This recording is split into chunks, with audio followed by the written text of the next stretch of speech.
ఉండేవాడు. నా ఫ్రెండ్స్ ఉన్నారు, ఏమైనా నాకు ఇన్ఫర్మేషన్ ఇస్తూ ఉంటారు. నేను ఎక్కడికి పోయి ఉండడం ఎందుకు బావ, నేను చెప్పాను ఆల్రెడీ, వద్దు బంటి ఇక్కడ ఎక్కడైనా వెళ్ళి ఒక 1 year 2 years పాటు అలా ఉండండి, ఏం కాదు హైదరాబాద్ ఇంకెక్కడైనా వెళ్ళండి, వాళ్ళు అసలే మంచిగా ఉండదు, పరిస్థితులు బాగుండవు అని చెప్పినా కానీ వినిపించుకోలేదు. కొద్దిగా నెగ్లిజెన్స్ చేశాడు. ఏం కాదు బావ, నేను ఇక్కడ అందరికి నాకు చాలా మంది ఫ్రెండ్స్ సర్కిల్ ఉన్నారు, ఏమైనా ఇన్ఫర్మేషన్ వచ్చినా వాళ్ళు నాకు వెంబటే ఇన్ఫర్మేషన్ ఇస్తారు, నేను ఎక్కడికో పోయి ఉండడం ఎందుకు, ఇక్కడే ఉంటాను నేను అనేసి తనకి వచ్చి ఉంటున్నాడు. వాళ్ళు సైలెంట్గా వాళ్ళు చేయాల్సింది స్కెచ్ చేసేసారు. వేసేసి వాళ్ళ ఫ్రెండ్స్ని పిలిపించేసి ఇలా నమ్మించి ఆ బైరి మహేష్ అనే అతను ఇంతకుముందు మాట్లాడకపోయాడట.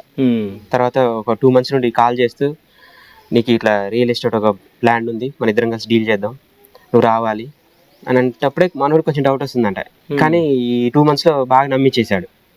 నమ్మించేసి బాగా క్లోజ్ అయిపోయినట్టు చేసేసి, ఈ మహేష్ అనే అతను ఇంతకుముందు నవీన్కి ఫ్రెండ్. అట్లా నువ్వైతే చేస్తావు అనుకున్నాడో ఏమో, చిన్నగా ఇతను బాగా నమ్మించేశాడు. రాండి అన్నాను కానీ ఇతను ఫ్రెండ్స్ పిలిస్తే వెళ్తాడు, బాగా తొందరగా వెళ్ళిపోతాడు, బాగా నమ్ముతాడు బంటి. ఎవరిని ఏ ఫ్రెండ్ పిలిచినా కానీ అట్లా కాకుండా తన ఫ్రెండ్ సర్కిల్ బాగుంటుంది, ఎవరు పిలిచినా కానీ ఎమ్మటే రియాక్ట్ అయిపోతాడు, వెళ్ళిపోతాడు. అంతా బంటెన్న అని సూర్యాపేటలో మాల బంటి అనేసి తన్ని అలా పిలుస్తూ ఉంటారు, బాగా ఫేమస్ అనమాట. కొంచెం నమ్మాడు, ఇంకా వెళ్ళిపోయాడు. ఎవరు రాకపోయినా కానీ ఆ రోజు ఎందుకో ఎప్పుడు 2-3 ఉండేవాళ్ళు తన అనమాట. ఆ రోజు మాత్రం 26 అవడం వల్ల ఫ్రెండ్స్ అందరూ కొంచెం ఇంటి దగ్గర రిలాక్సేషన్గా వెకేషన్లో ఉండి ఉంటారు. తనకి కాల్ వచ్చింది, మళ్ళీ ఆఫర్ పోయిద్దేమో అనే ఉద్దేశంతో వెళ్ళిపోయాడు.